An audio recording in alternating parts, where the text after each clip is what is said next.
vì nàng trái ta nở hậu bờ mồ sâu xa và sâu xa như thế nào khi có yang bờ mấy cái ya hay hà yang nơi xa đêm chăm bờ mà phang xia lấy cô mẹ sẽ kêu nó em đi ô nhớ bữa trăng trâu ya mơ mẹ chung mồ ở chết bờ này ê trăng trâu lên ngang cha mơ anh ấy chết thay bù mai nô âu em lên yan phơi bù chẳng khát phăng đi đến nam hay ô chơi lên nói tên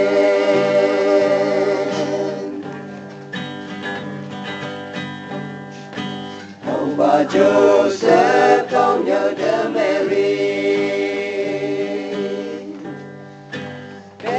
Bethlehem bao lâu cũng mơ bù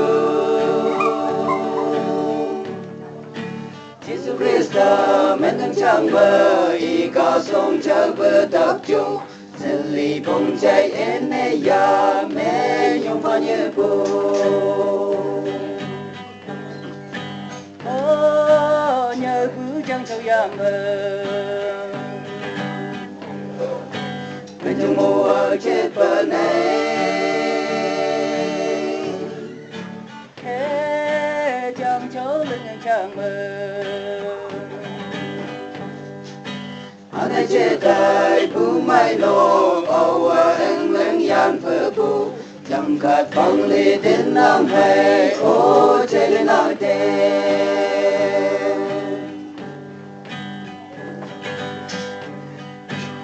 Allah tu tay lang man ku betul ayang ni mong bay nang cha chung ca lên bờ làm mi tu tay thân của mầm nở cha là bờ xa bờ đến nam hay ô hai yang bên mơ ô nhớ bữa trăng châu ya mơ mẹ chung mồ ở trên bờ này ê trăng châu lên ngang trang bờ